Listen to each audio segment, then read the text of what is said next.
Docteur Synapse. Aujourd'hui, nous détaillerons un sujet extrêmement important qui est l'œdème pulmonaire aigu d'origine cardiogénique. D'abord, la pathophysiologie. Au niveau pulmonaire, l'alvéole est entourée de l'espace interstitiel en verre et tout autour, le capillaire pulmonaire permettant les échanges gazeux. Le débit net transvasculaire filtré est régulé par la fameuse équation de Frank-Starling, qui dépend d'abord de la pression hydrostatique moyenne entre le capillaire et l'espace interstitiel, ainsi que de la pression oncotique moyenne interstitio-capillaire, et aussi de la perméabilité hydraulique. À l'état normal, le flux net est positif, avec passage de liquide du capillaire vers l'espace interstitiel. Cette petite quantité va se diriger vers les lymphatiques, dont le rôle est l'évacuation du filtrat transvasculaire hors du poumon. Imaginons une situation lors de laquelle la pression capillaire est très augmentée. Ceci entraînera une augmentation du flux net transsudatif qui dépasse les capacités d'évacuation lymphatique, entraînant un œdème pulmonaire. Théoriquement, il existe 3 stades d'œdème pulmonaire. Lors du stade 1, nous aurons une augmentation de la pression capillaire, entraînant une redistribution vasculaire. À la radio du thorax, nous pouvons observer une cardiomégalie, qui est un argument en faveur de l'origine cardiogénique de l'œdème pulmonaire. Ici, on observe une augmentation du ratio artère sur branche pulmonaire, qui représente un signe de congestion vasculaire, c'est-à-dire qu'il y a trop de liquide dans les vaisseaux. De plus, on peut observer une céphalisation, qui veut dire l'apparition des vaisseaux à l'apex qui sont normalement non visibles, et ceci dû aussi à la congestion vasculaire, c'est-à-dire trop de liquide dans les capillaires pulmonaires. Le deuxième stade correspond au passage du liquide des vaisseaux pulmonaires vers l'espace interstitiel. Le deuxième stade correspond à l'œdème interstitiel. À gauche, un cliché normal et à droite, un stade 2. On observe à droite une augmentation du diamètre des vaisseaux associée à des contours mal visualisés, qui montrent que le liquide est en train de quitter les vaisseaux. Nous observons également des lignes B de Kerley et un épaississement de la scissure oblique. Ces critères radiologiques sont en faveur du passage du liquide des vaisseaux vers l'espace interstitiel. Le stade 3 correspond au passage du liquide de l'espace interstitiel vers l'alvéole qui va être noyé. Nous sommes face au dernier stade, œdème alvéolaire. À la radio du thorax, nous pouvons aussi observer une cardiomégalie,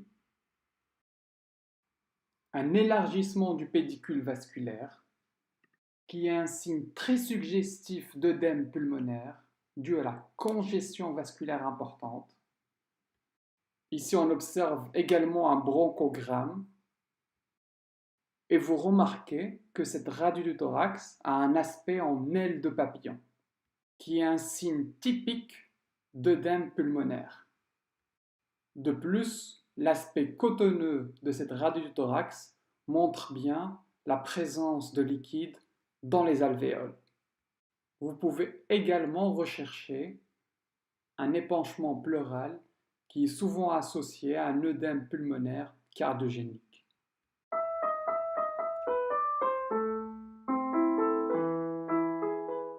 Quels sont maintenant les facteurs qui prédisposent à l'œdème pulmonaire cardiogénique? Il est tout à fait logique de penser en tout premier au cœur. Je vous présente 3 boum-boum normaux.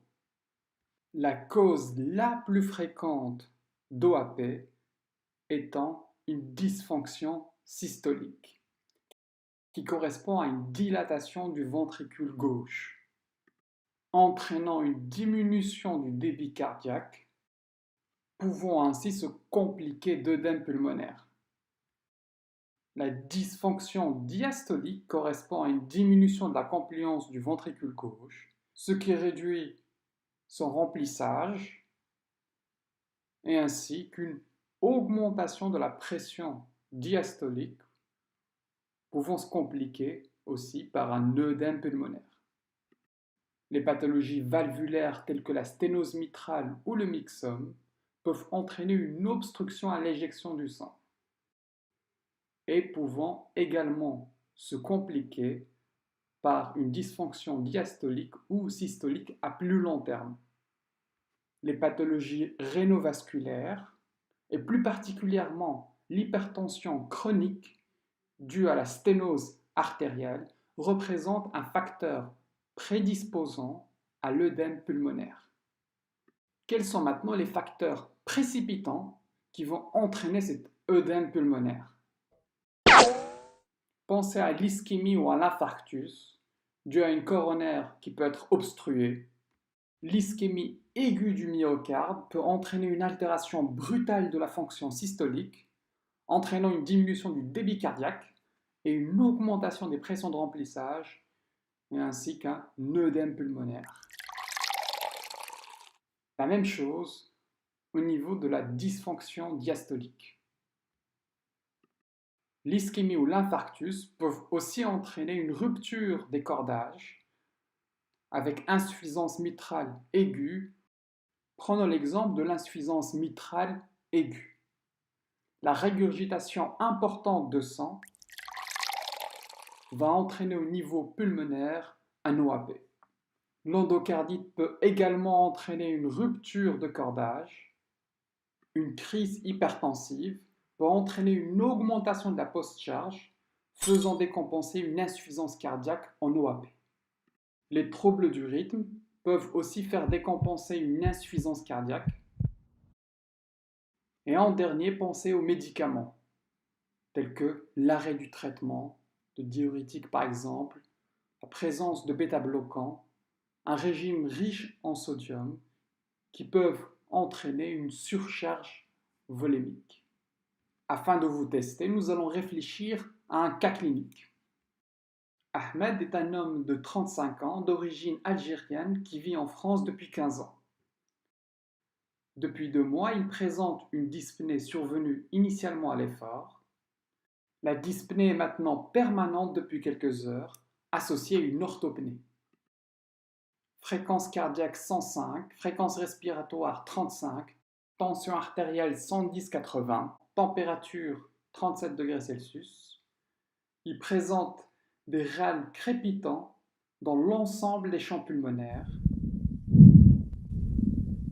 un souffle holosystolique de l'apex irradiant dans les selles à 4/6 avec un B3 surajouté, des œdèmes des membres inférieurs, des jugulaires turgescentes et le patient est légèrement somnolent. Quels examens allez-vous demander? Réalisez une pause afin que vous puissiez réfléchir. Réalisez une gazométrie, une radiothorax et un ECG. Voici le résultat des examens que vous avez demandés. Je vous laisse réfléchir à ce cas clinique. À bientôt. Merci d'avoir suivi cette vidéo. N'hésitez surtout pas à me communiquer vos questions, vos éventuelles remarques et de me proposer les sujets qui vous intéressent.